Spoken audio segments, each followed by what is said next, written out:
Welcome to Learn English with Legends. In this video, you'll improve your English while exploring the life of Steve Jobs, a creative visionary who changed technology and inspired the world to think different. Part 1.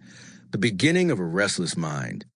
There are people who live their lives following a path that's already been built for them.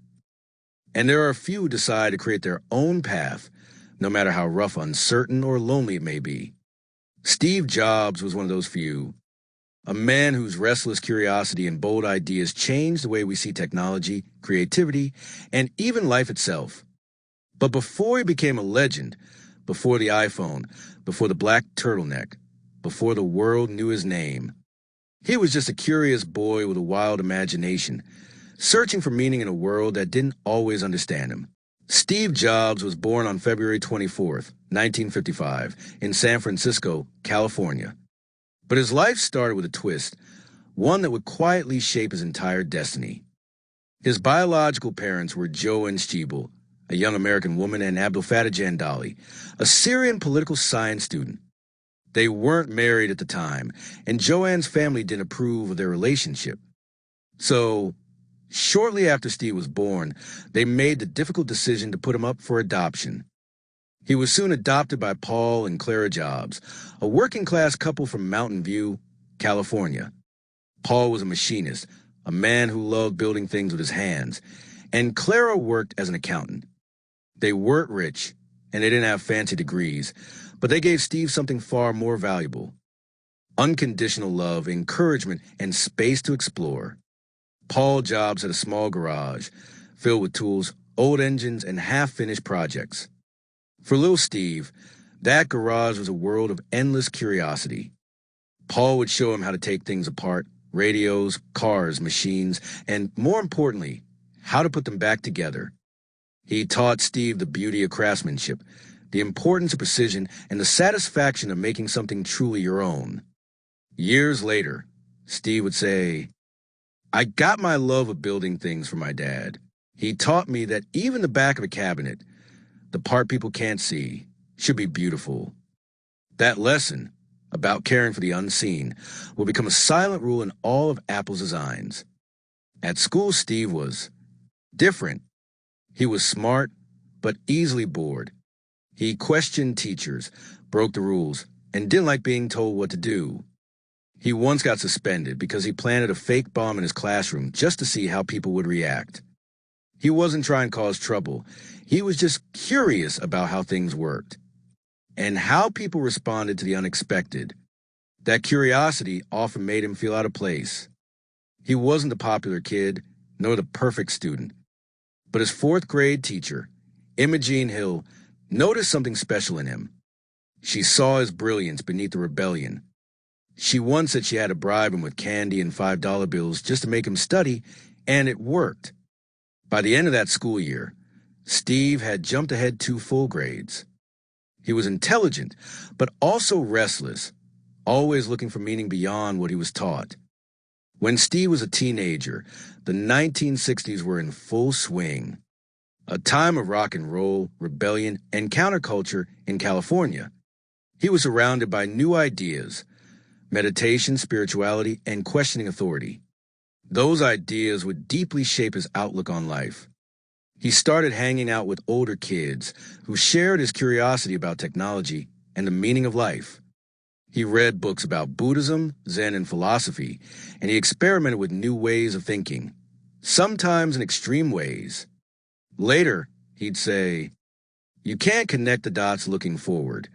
You can only connect them looking backward." Even in his teenage years, Steve's life was full of dots, scattered, confusing, and unpredictable.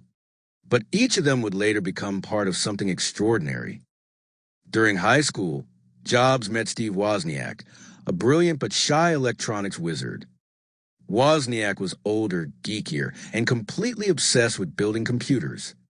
The two became instant friends, connected by their shared love of technology and mischief.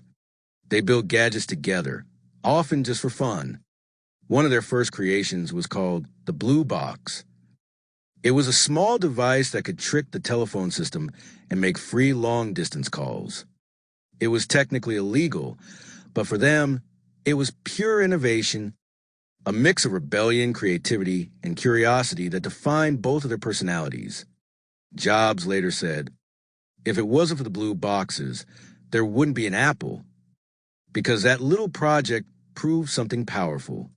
They could change the world with just an idea and some clever engineering." When it was time for college, Steve's parents spent most of their savings to send him to Reed College in Oregon, a small, liberal arts school known for its creativity. But after just 6 months, Jobs dropped out. Why? Because he didn't see the point in spending his parents' life savings on something that didn't inspire him. He wasn't lazy, he was searching for purpose. He stayed on campus, sleeping on friends' floors, collecting soda bottles for food money, and sneaking into classes that interested him, like calligraphy.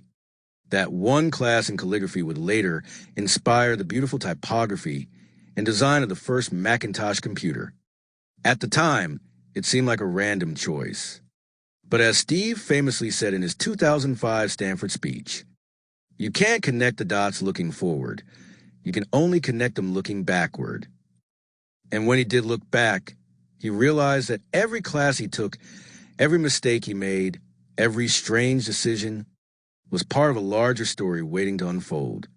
In those years after dropping out, Jobs continued to explore not just technology, but spirituality. He traveled to India, seeking enlightenment and simplicity. He came back with shaved head, wearing robes, and filled with new ideas about clarity and purpose. That journey taught him something that would shape his future designs. Simplicity isn't just a design choice, it's a way of thinking. He learned to remove distractions, focus on what truly matters, and trust intuition more than logic. This mindset, blending Eastern philosophy with Western innovation, became the foundation of what would later define Apple. Products that felt simple, human, and deeply connected to people's emotions. By the time Steve returned from India, he was ready to create something that would combine art, technology, and soul. He didn't know exactly what it would be yet, but destiny was waiting in a small garage with his old friend Steve Wozniak by his side.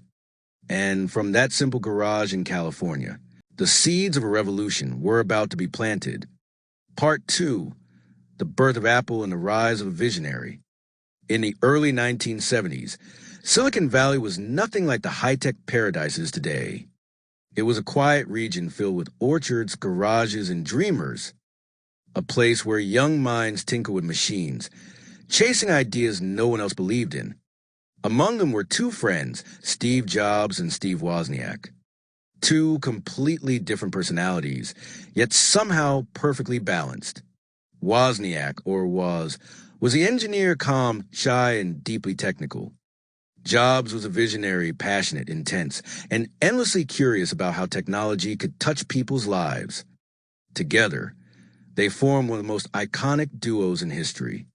In 1976, in the Jobs family garage in Los Altos, California, they started something that would change the world, Apple Computer.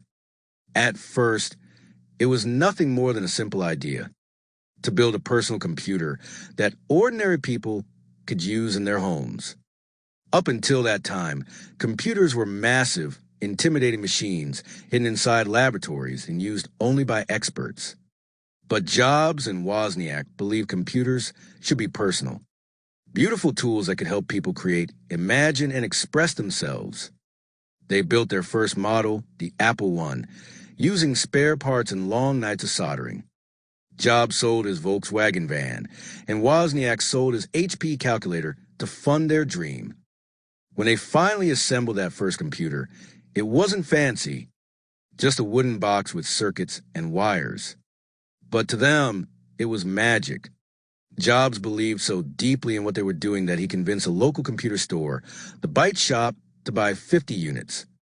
He even negotiated the deal before they had built a single one. That was Steve, bold, confident, and unafraid of the impossible. Soon, the Apple I led to the Apple II, a sleek, colorful, and user-friendly machine that completely changed the market. It became one of the first successful mass-produced personal computers in history. By 1977, Apple was no longer a small garage project. It was a company with investors, employees, and a clear vision. And in 1980, Apple went public, making Steve Jobs a multimillionaire at just 25 years old.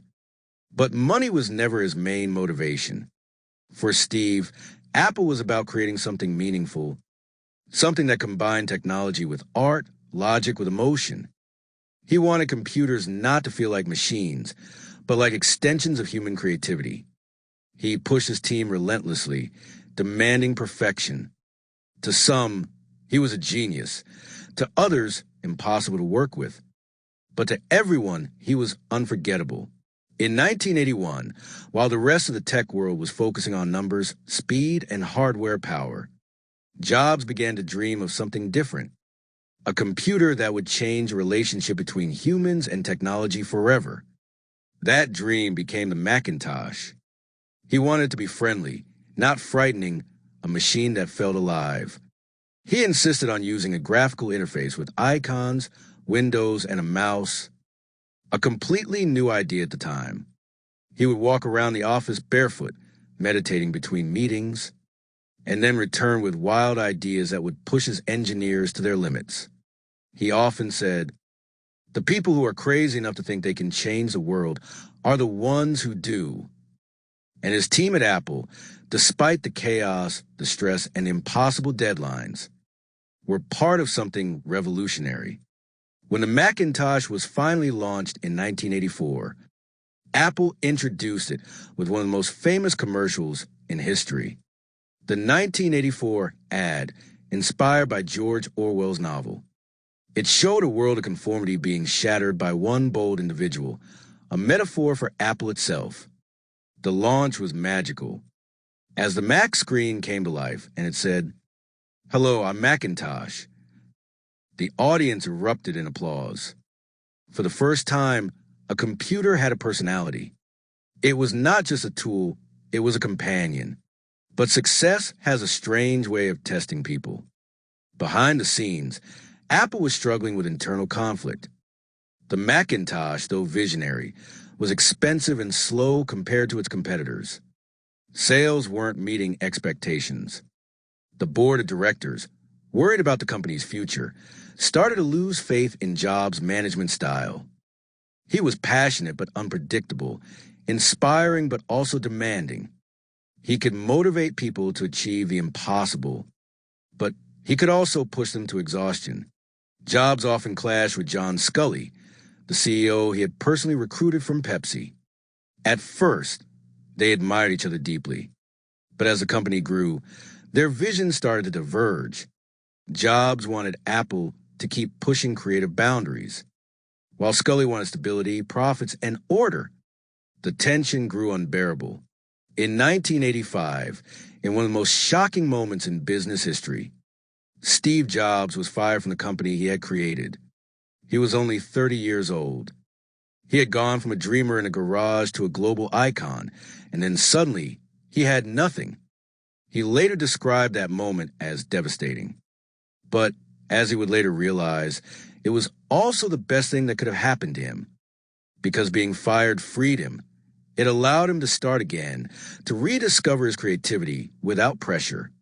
He said, "The heaviness of being successful was replaced by the lightness of being a beginner again." That failure will become the seed of his greatest comeback. After leaving Apple, Steve Jobs didn't disappear. He founded a new company called Next, aiming to build high-end computers for universities and businesses. He also bought a small animation studio from George Lucas, a company that would later become Pixar. At the time, no one could have guessed that Pixar would one day redefine the entire film industry. But Jobs saw potential. He saw beauty in storytelling through technology.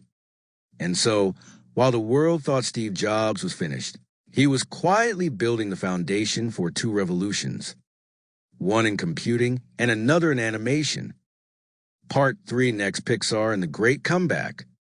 When Steve Jobs left Apple in 1985, he felt lost. He had poured his heart and soul into building that company, and in an instant it was gone. He was angry, hurt, and confused. But underneath the pain, something was still burning inside him. The same spark that had driven him since he was a boy in that small garage. He knew he couldn't stop creating. So, in 1985, he founded a new company, Next, a name that perfectly captured his mindset. He wasn't done. This was simply the next chapter. Next was meant to build the most powerful and elegant computers ever designed for higher education and business. Jobs wanted to combine cutting-edge technology with artistic perfection. Everything had to be beautiful, from the circuit boards to the packaging. But that perfection came at a cost. Next computers were stunning, but far too expensive. They didn't sell well. From a business standpoint, Next was a failure. But for Jobs, it was an education, a laboratory where he experimented with ideas that were years ahead of their time. The Next computer introduced revolutionary software concepts and design principles that would later become the foundation for macOS and even parts of iOS. He didn't know it yet, but Next would one day save Apple. While Next struggled to find commercial success, Jobs found another project, one that would completely change the entertainment world. In 1986, he bought a small computer graphics division from George Lucas for $10 million. It was a risky move. The company was losing money and had no clear future. But Steve believed in the people working there. They were artists and engineers trying to merge storytelling with technology, something that deeply resonated with him. He renamed the company Pixar. For years, Pixar struggled.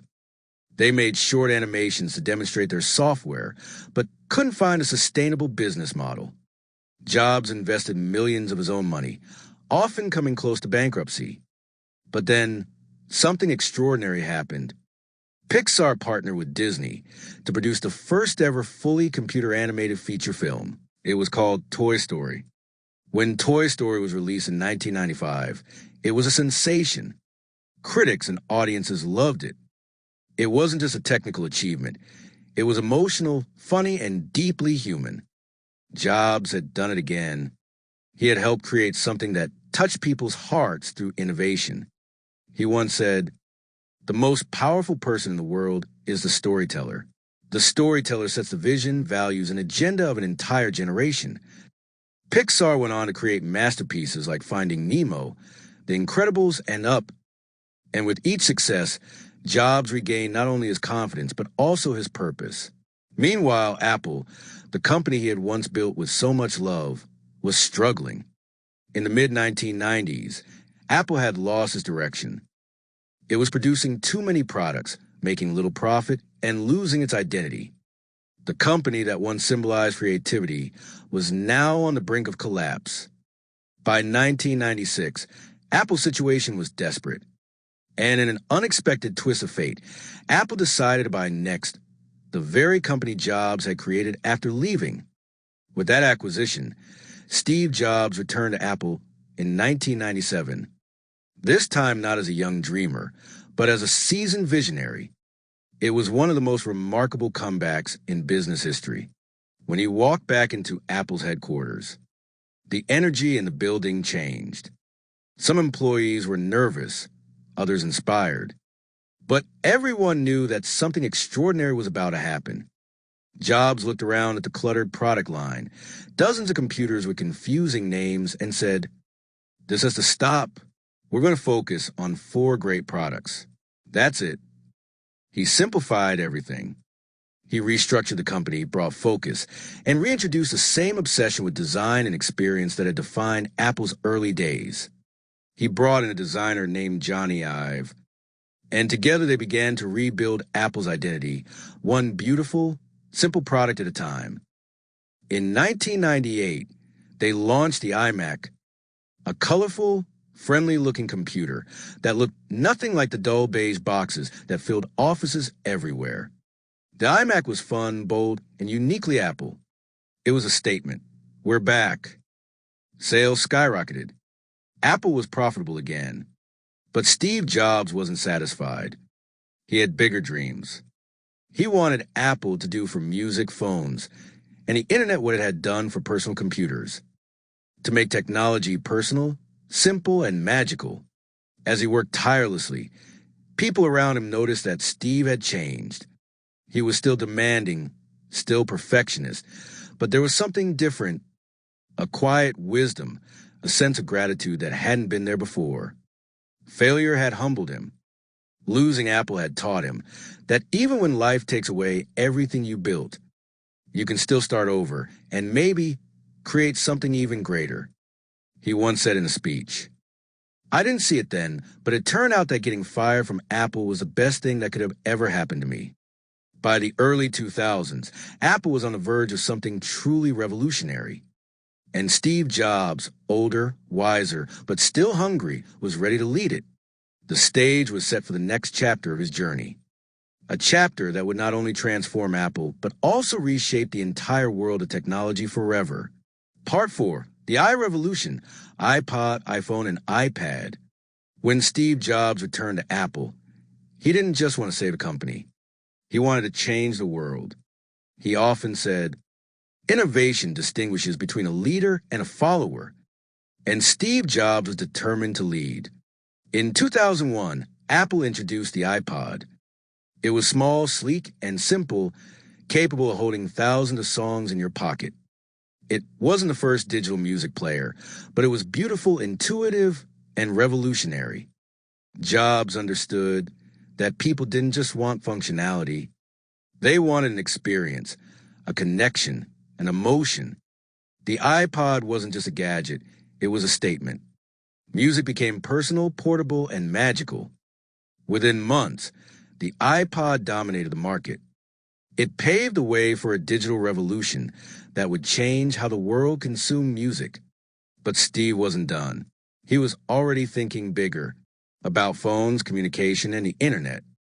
In 2007, Apple launched the iPhone, a device that combined a phone, a music player, and an internet communicator into one beautiful, simple package. The world was astonished. Touchscreens, apps, and sleek design made other phones feel outdated overnight. Jobs demonstrated the iPhone in front of a live audience with his signature flair, saying, "Today, Apple is going to reinvent the phone."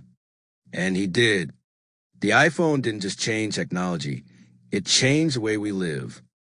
People could now work, communicate, create, and entertain themselves from the palm of their hands.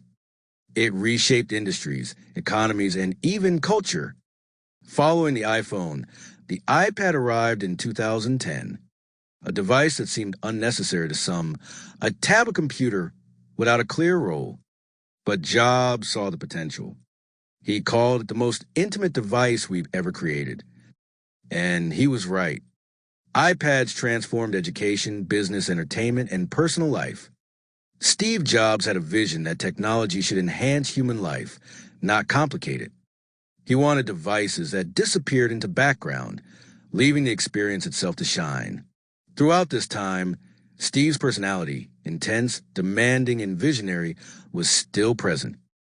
He pushed designers, engineers, and marketers to exceed what they thought was possible. He famously said, "Be a yardstick of quality." Some people aren't used to an environment where excellence is expected. Jobs didn't settle for good enough. He demanded perfection. And while this could be difficult for those around him, it was part of what made Apple products so revolutionary. But beyond product and profits, Steve's philosophy on life had deep roots. He believed in intuition over logic, in passion over security, and in life's brevity as motivation. In 2005, during his famous Stanford commencement speech, he shared lessons that reflected his own journey. 1. Follow your curiosity and passion, even if it seems uncertain. 2. Embrace failure. Sometimes the setbacks are what shape you most. 3. Live each day as if it were your last, because one day it will be. These weren't just speeches. They were reflections of his own life.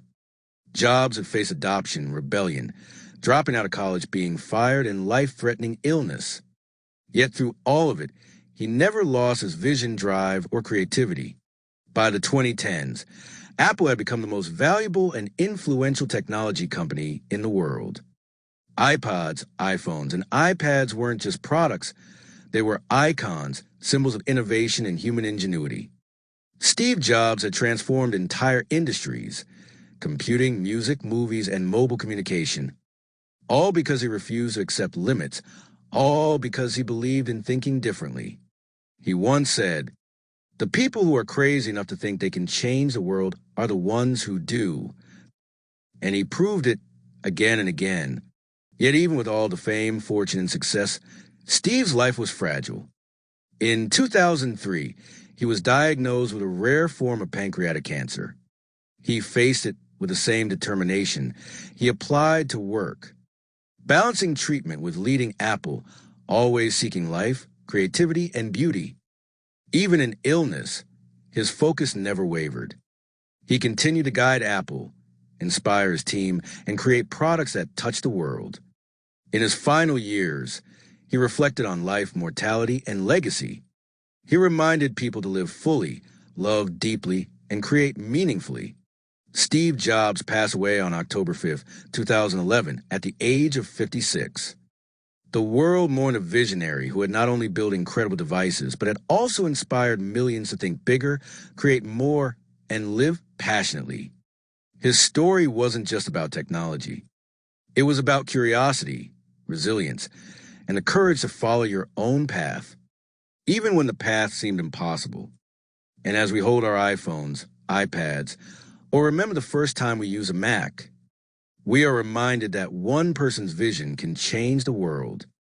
Steve Jobs' life proves that greatness doesn't come from avoiding failure. It comes from embracing it, learning from it, and using it as fuel to build something extraordinary. Part 5, Legacy and Philosophy. Steve Jobs' story is not just about computers, phones, or tablets. It's about life itself, how we live, create, fail, and rise again. Even after his passing in 2011, his influence is everywhere. From the sleek devices in our hands to the way we think about design, creativity, and innovation, Steve Jobs' fingerprints are on the world. At the heart of his legacy was a simple philosophy: stay hungry, stay foolish. These words, from his famous Stanford commencement speech, were more than a catchy phrase. They reflected his approach to life: to never settle, to always explore, to always challenge the status quo. Jobs believed that intuition often surpasses logic, that sometimes you have to trust your gut, follow your curiosity, and take risks that others fear. He also believed in simplicity, not just in design, but in thought and living. He once said, "Simple can be harder than complex. You have to work hard to get your thinking clean, to make it simple." This mindset shaped Apple's products, making them elegant, intuitive, and human-centered. But it also reflected how Jobs approached life, removing clutter, focusing on what matters, and pursuing purpose over convention. Steve's life also teaches us the power of resilience. He faced adoption, rebellion, dropping out of college, being fired from Apple, and a terminal illness. Yet he never stopped creating.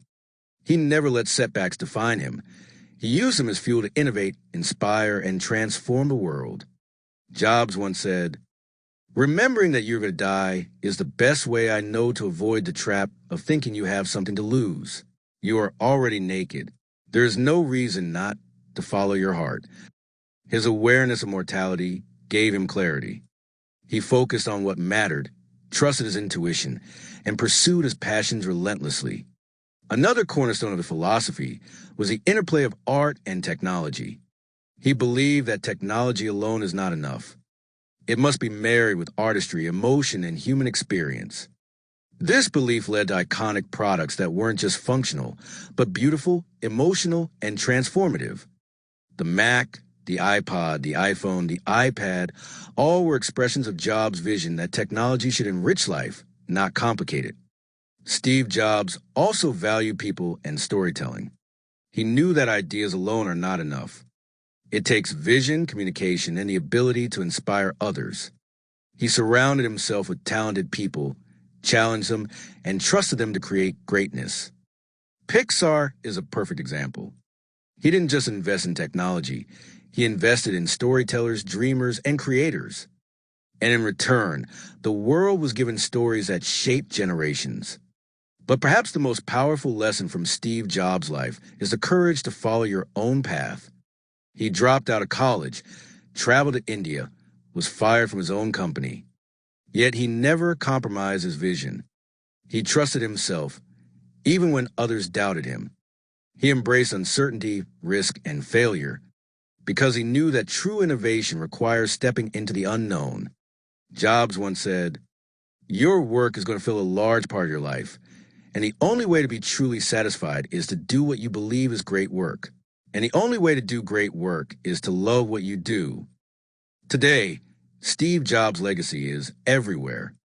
Apple products that continue to shape technology and design. Pixar films that touch hearts and inspire imagination. A philosophy that encourages millions to innovate, dream, and create. His life reminds us that greatness isn't about avoiding mistakes or playing it safe. It's about passion, vision, courage, and resilience. Even in his final days, Steve focused not on wealth, fame, or recognition, but on leaving something meaningful for the world. And perhaps that is the greatest lesson of all. Life is short.